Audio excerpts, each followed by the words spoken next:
Hello everyone, welcome to Emotional Mathematics. Before we begin, I want to tell you something important. Emotional mathematics is not an established science, it is a new way of thinking that combines ideas from pattern recognition, systems thinking, psychology, and self awareness. And no, emotional mathematics is not about calculating emotions with numbers. In this course, we will learn how to understand emotional patterns in our lives. So let's begin with a simple question. What is mathematics really? But does mathematics simply equal number? When most people hear the word mathematics, they think about numbers, calculations, equations, and measurements. And that is true. But mathematics is much bigger than that. Mathematics is also the study of patterns, relationships, structures, systems, and change over time. Mathematicians don't study only numbers. They study how things are connected and how things change, and that idea is very important for emotional mathematics. Patterns, relationships, systems, and change over time. For example, mathematicians study weather patterns. They study population growth. They study traffic flow. They study ecosystems and networks. These things are not simply numbers, they are systems, and systems contain patterns. In other words, mathematics helps us understand things that repeat and things that are connected, and that brings us to emotions, patterns in nature and patterns in emotions.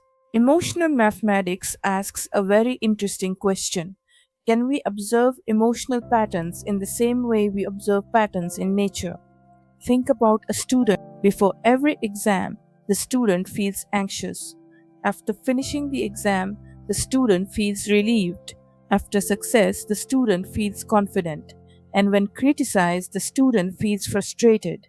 These emotions may seem random, but what if they are not completely random? What if they follow patterns? That is the main idea behind emotional mathematics, not controlling emotions, not judging emotions, simply observing them. Success leads to confidence and criticism leads to frustration. Now notice something important. Feeling anxious once does not mean there is a pattern, but suppose every time before an exam anxiety appears, every single time, then maybe a pattern exists. And emotional mathematics becomes curious about that pattern. The question is not why am I like this? The question becomes when does this happen? How often does this happen? Does this happen repeatedly? Patterns are more important than isolated events.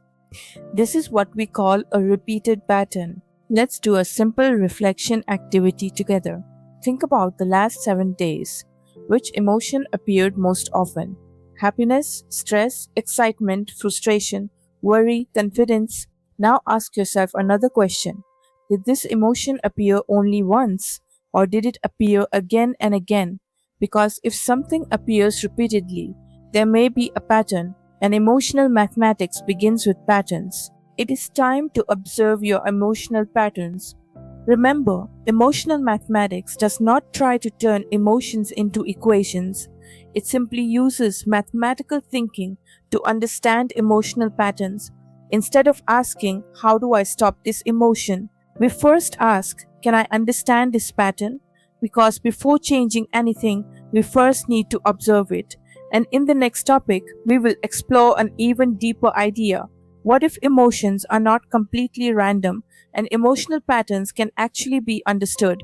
I'll see you in the next lesson.